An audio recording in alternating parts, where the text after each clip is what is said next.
Welcome to my class Barik sir's classes. आपने मेरी पहले वीडियो देखा होगा। पहले वीडियो में हम सेंटेंस के बारे में हम एक्सप्लेन किए। इसी एक्सप्लेनेशन में हो सकता है कुछ त्रुटियां होंगे और वीडियो जो हम आप लोगों को प्रोसेस करके दिया उसमें भी कुछ त्रुटियां हो सकते हैं, क्योंकि हमारी ये पहली वीडियो था। फर्दर हम जो वीडियो हम बनाएंगे उसको हम ख्याल करेंगे, क्योंकि we learn from our mistakes. जैसे आपने देखा होगा कि फर्स्ट वीडियो में ये कुछ त्रुटियां हमारे डोमेस्टिक अरेंजमेंट से ही था, क्योंकि मेरे जो आप लोगों की इस प्रकार के जो लाइक और सब्सक्राइब आया तो उसमें मेरी एनकरेजमेंट बढ़ा।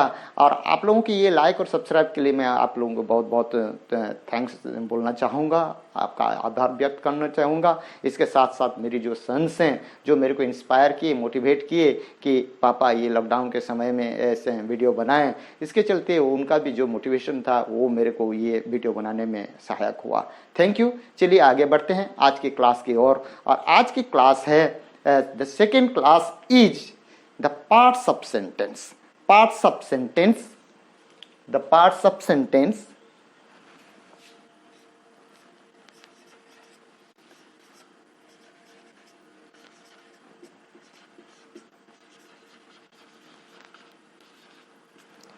इट मीन्स वाक्यों की अंश। हमने फर्स्ट क्लास में पहले वीडियो में हमने देखा कि sentence, what is a sentence, वाक्य क्या है, और what are the kinds of sentence, वाक्यों की प्रकार क्या है। आज की वीडियो में हम देखेंगे कि द पार्ट्स ऑफ सेंटेंस, हमने जो सेंटेंस देखा उसके क्या पार्ट्स हैं, कितने पार्ट्स हैं specially, and what are the parts, और विशेष तौर पर वो अंश क्या हैं उसको हम एक्सप्लेन करेंगे, उसको हम डिस्क्राइब करेंगे कि पार्ट्स ऑफ सेंटेंस, सेंटेंस में कितने पार्ट्स होते हैं और वो जो पार्ट्स हैं वो क्या क्या पार्ट्स होते हैं। So specially the sentence it is divided into two parts. It is divided into two parts.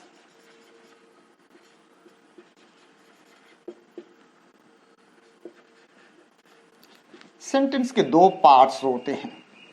There are two parts of the sentence, और ये सेंटेंस ये दो पार्ट्स हैं, subject and predicate. Subject and predicate. मान लीजिए हम एक sentence बनाएंगे तो सेंटेंस में कितने पार्ट्स होते हैं और वो कौन पार्ट क्या कहा जाता है उसको हमको जानना जरूरी है। सब्जेक्ट क्या होता है, प्रेडिकेट क्या होता है। अगर हम ये जान जाएंगे तो हम सेंटेंस को अच्छी तरह से जान पाएंगे और सब्जेक्ट और प्रेडिकेट के बारे में भी हमारी ज्ञान हो जाएगी। सी, इसको जानने के लिए हम एग्जाम्पल लेते हैं। For example, let us understand this subject and predicate through example. जैसे English is a respect giving language. ये देखिए, ये जो सेंटेंस हुआ, इस सेंटेंस में इस सेंटेंस को लेके हम डिस्कस करेंगे सब्जेक्ट और प्रेडिकेट क्या है। सब्जेक्ट क्या है, we speak about a person और थिंग। हम किसी पर्सन और थिंग के बारे में बोलते हैं और उसी पर्सन और थिंग के बारे में जो बोला जाता है इसी प्रकार से दो भाग में। Remember, we speak about a person or thing, or we speak what is about this person or thing. See these two types. So what we speak about the person or thing is known as subject. Subject क्या है, हम जो person, किसी पुरुष या तो कोई भी जो वस्तु होता है, वस्तु के बारे में जो बोला जाता है वही क्या है, सब्जेक्ट है, वही करता है। सब्जेक्ट मीन्स करता है, वही करता है। और प्रेडिकेट क्या है, जो पर्सन और वस्तु के बारे में, जो पर्सन, जो पुरुष या तो जो पर्सन, जो थिंग के बारे में जो बोला जाता है वही है प्रेडिकेट। सी, अब ये जो एग्जाम्पल है, in this first example let us discuss, let us know from this example. जैसे हम देखिए इसमें इंग्लिश, ये देखिए इसके बारे में बोला जा रहा है इंग्लिश, एंड क्या बोला जा रहा है, it is in the second part. First part में देखिए English, this is the subject, it may be person और थिंग। ये पुरुष या किसी पर्सन या तो किसी थिंग के बारे में जो बोला जाता है और उसके बारे में जो चीज बोला जाता है, what is spoken about that person और thing is known as predicate. Here English is subject and this is predicate. So S means subject and P means predicate. ये सेंटेंस देखिए, ये English is respect giving language, ये एक sentence हो गया। ये sentence को हम डिवाइड किए। ये sentence it is divided into two parts. पहला part the underline first part is the subject, what I have written under this is subject and the underline the second part is the predicate। ऐसे प्रकार से subject और predicate में ये sentence को हम विभाजन किए, इसको भाग किए, this is the parts of sentence. तो ये सब्जेक्ट और प्रेडिकेट, देखिए हिंदी में ये है कर्ता और ये है प्रेडिकेट, मीन्स विधेय या तो उद्देश्य। मीन्स ये कर्ता, इसमें बोलने वाला या तो करने वाला इस सेंटेंस में कौन है, किसके द्वारा कार्य या तो किसके द्वारा कोई भी चीज को वर्णन किया जा रहा है, बोला जा रहा है, दैट कम्स इन सब्जेक्ट, वह कर्ता में आता है। और उसके बारे में जो बोला जाता है या तो उसके बारे में जो किया जाता है वह प्रेडिकेट पार्ट में आता है। प्रेडिकेट मीन्स विधेय या तो उद्देश्य होता है। ये कर्ता के उद्देश्य क्या है, मीन्स ये कर्ता क्या बताना चाहता है, ये कर्ता क्या उद्देश्य में, इसका उद्देश्य क्या है, ये क्या बोलना चाहता है, इसके बारे में क्या बोलना चाहता है, ये प्रेडिकेट पार्ट में आता है। इसी प्रकार से ये सेंटेंस को हम दो भाग में डिवाइड करते हैं कि सेंटेंस के दो पार्ट्स होते हैं, दो अंश होते हैं और वे हैं सब्जेक्ट और प्रेडिकेट। सो ये फर्स्ट एग्जाम्पल हुआ and we can see many examples for this, and the other examples are that his rude behavior made me angry. Second part, his rude behavior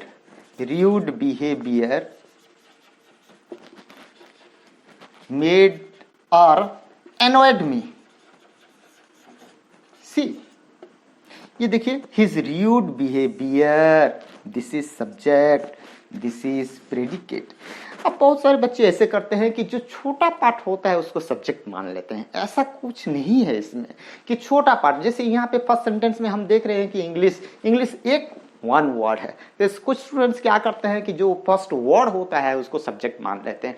please see, जैसे second देखिए example में, his rude behaviour, उसके गलत आचरण, annoyed मी, मेरे को गुस्सा कर दिया।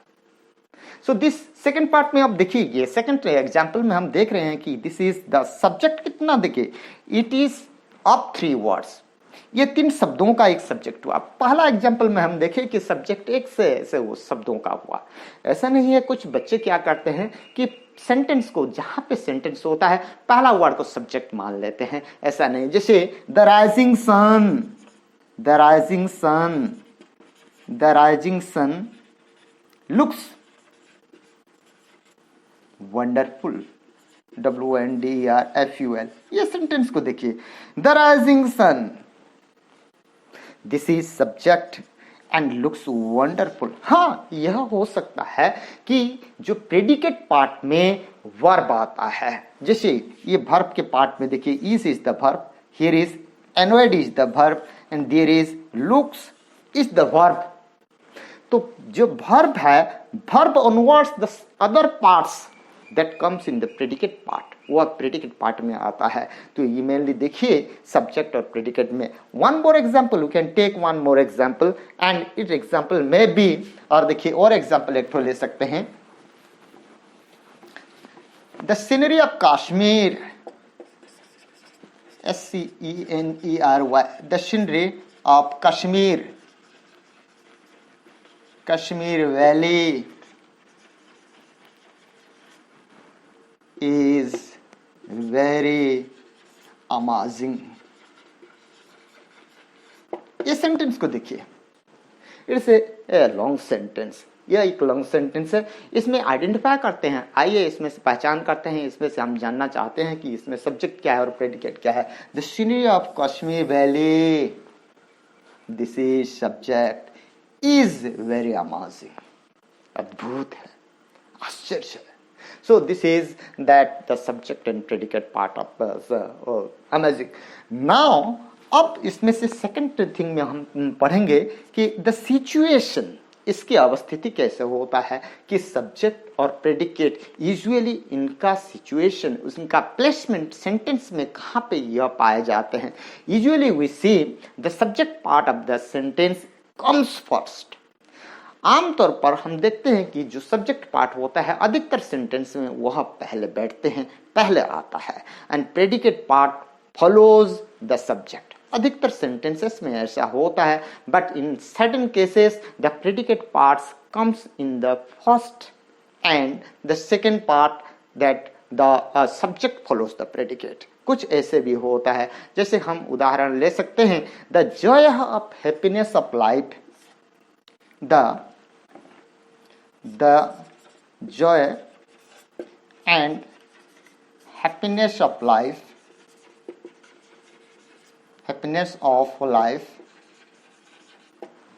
comes from honest labor। देखिए, जीवन की जो सुखी समय होता है, the Joy and happiness of life, जीवन की जो आनंद होता है, जो खुशी होता है, जो खुश होता है, that comes from the honest of labour. Means ईमानदारी की जो कार्य होता है, ऑनेस्ट लेबर होता है, उससे खुशी आता है, जीवन में आनंद प्राप्त होता है। इसको हम देखिए सी, ये सेंटेंस में, ये एग्जाम्पल में, the Joy and happiness of life, ये सब्जेक्ट पार्ट, इसकी situation let us discuss. And comes from honest labor, this is the predicate part. It can be arranged in this way also। इसको हम इसी प्रकार से भी arrange कर सकते हैं, जैसे from honest labor comes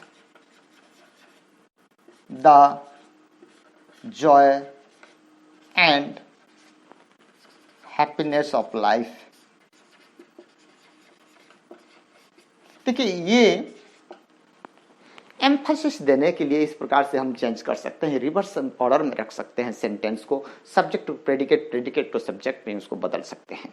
second, situation placement क्या होता है, सब्जेक्ट एंड प्रेडिकेट की ओर कहीं कहीं प्लेसमेंट क्या होता है। In some cases that the subject is omitted, कुछ केसेस में क्या होता है, सब्जेक्ट ओमिटेड होता है, सब्जेक्ट हाइडिंग रहता है, सब्जेक्ट छिपी हुई रहती है। कैसे हम देखते हैं इन इंपेरेटिव सेंटेंसेस, कल हमने डिस्कस किया था, इन पहले हमारी जो क्लास था उसमें सेंटेंस और वाक्य कितने प्रकार के होते हैं, उसमें से एक प्रकार के जो वाक्य है इंपेरेटिव सेंटेंस। इंपेरेटिव सेंटेंस के जो इच्छा सूचक वाक्य होते हैं ये शॉर्ट सेंटेंसेस होते हैं, अधिकतर मैक्सिमम भी ये शॉर्ट सेंटेंस होते हैं, क्योंकि ये ऑर्डर का होते हैं, कमांड का होते हैं, रिक्वेस्ट का होते हैं। मैक्सिमम मीन्स अधिकतर ये शॉर्ट सेंटेंसेस होते हैं, and it is maximum and mostly it is used in the spoken English also. तो इंपेरेटिव सेंटेंसेस में जो इच्छा सूचक वाक्य होते हैं इसमें क्या है, सब्जेक्ट जो होता है सब्जेक्ट ओमिटेड रहता है। इसका उदाहरण फॉर एग्जाम्पल जैसे come in, second get out. See here, इसमें हम आइडेंटिफाई नहीं कर पाएंगे कि ये इस प्रकार की जो शॉर्ट सेंटेंस होता है, इंपेरेटिव सेंटेंस होता है, इसमें सब्जेक्ट क्या है, प्रेडिकेट क्या है। It is easy to identify. जैसे फर्स्ट एग्जाम्पल में उससे ऊपर वाला जो है, उसके ऊपर की जो एग्जाम्पल हमने पहले देखा, the scenery of Kashmir valley is very amazing. So इसमें हम सब्जेक्ट और प्रेडिकेट बारे में हम डिस्कस किया, उसको हम फाइंड किया और उसमें से हम पाए।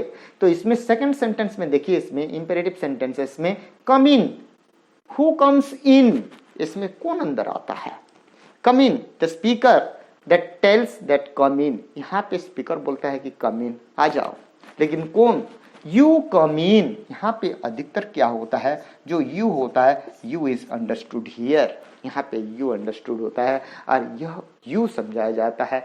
यू जो है इट इज ओमिटेड, लेकिन यह समझा जाता है कि it is understood, you come in, get out, you get out. So इसी प्रकार से you is omitted here and you is the subject and this is the predicate part. This is the predicate only part. तो predicate part की यह sentence है and you जहां पे जो ओमिटेड है और यह क्या है, हाइडिंग है, यह छिपा हुआ है और यह अंडरस्टूड है। इस प्रकार की जो इंपेरेटिव सेंटेंस है ये सब्जेक्ट और प्रेडिकेट को ऐसे इसको बनाया जाता है, इसी प्रकार से इसका गठन किया जाता है और ऐसे इनको समझा जाता है कि यहाँ पे सब्जेक्ट क्या है और प्रेडिकेट क्या है। इसी प्रकार से हम देखें कि सब्जेक्ट क्या है, we must have subject to speak. हमारे पास सेंटेंस में क्या होना चाहिए, we must have subject to speak and we must speak something about the subject, और सब्जेक्ट के बारे में हम जरूर कुछ बोलना चाहिए। We must have subject to speak. देखिए ये सब्जेक्ट है, the scenery of Kashmir valley, this is the subject and we must speak something about the subject, and what is spoken here in this sentence that is very amazing, means यह Kashmir valley बहुत amazing है। We are speaking about this subject here and what is speaking is very amazing and we must have subject to speak, this is the subject. इसके बारे में बोल रहे हैं, इसके बारे में जो बोला जा रहा है वह क्या है, उद्देश्य है या विधेय है या तो उसको प्रेडिकेट कहा जाता है। इसी प्रकार से सेंटेंस के जो पार्ट्स होते हैं वह दो पार्ट्स में होते हैं, इसका दो अंश होता है, दो भाग होता है, वह सब्जेक्ट और प्रेडिकेट में उसको विभाजन किया जाता है। So this is the understood. So I thank you very much for watching it.